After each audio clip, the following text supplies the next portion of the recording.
Okay, mag-start na po tayo. Ika-clarify po lang po Dito. Dito ang harap. Ay, buke! Dito po yung harap, nandito yung judge para nakita nyo po. Kasi pag dito tayo humanap, hindi nyo makikita yung presentation.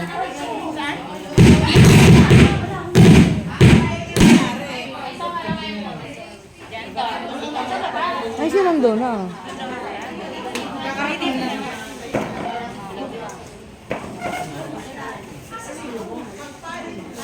Kaya wala yung mic background.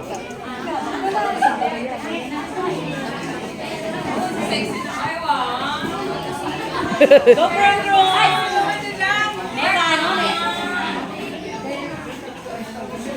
Okay na? Okay.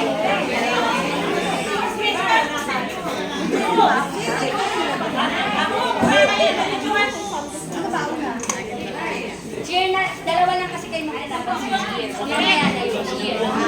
Dance na lang muna kasi yung live kita.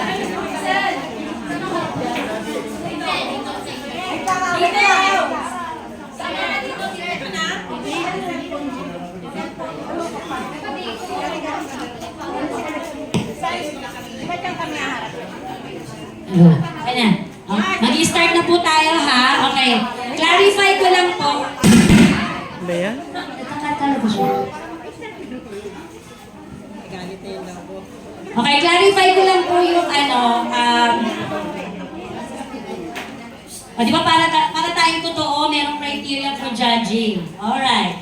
So yung criteria for judging po would be execution, timing and coordination, tig 20 points po yun. Okay?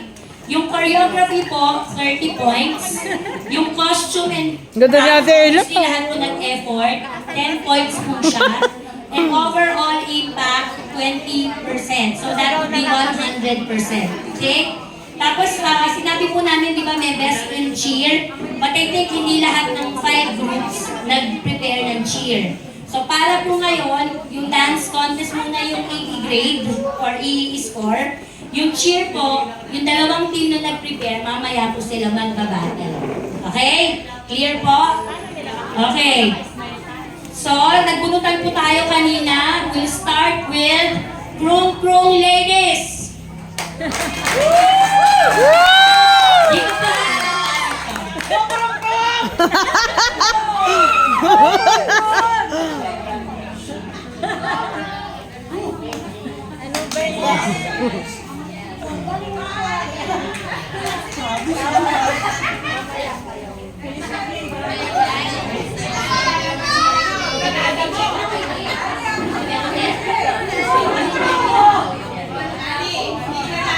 Okay, habang inaayos pa po yung music, meron po tayong mga special prizes din. So, meron po tayong Star of the Night, male to at saka female.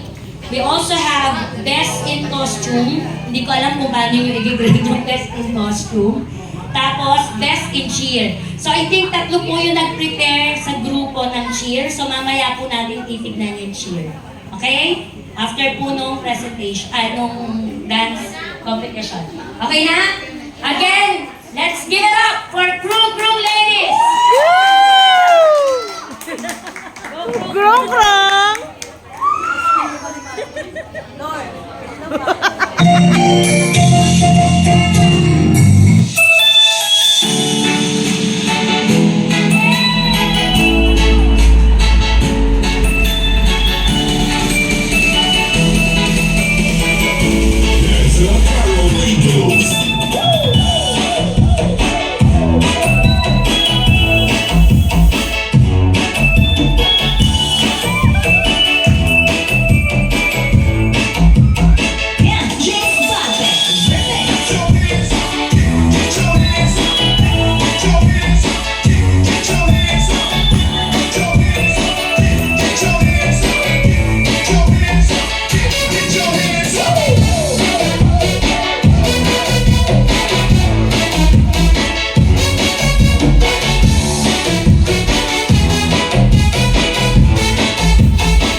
Take one.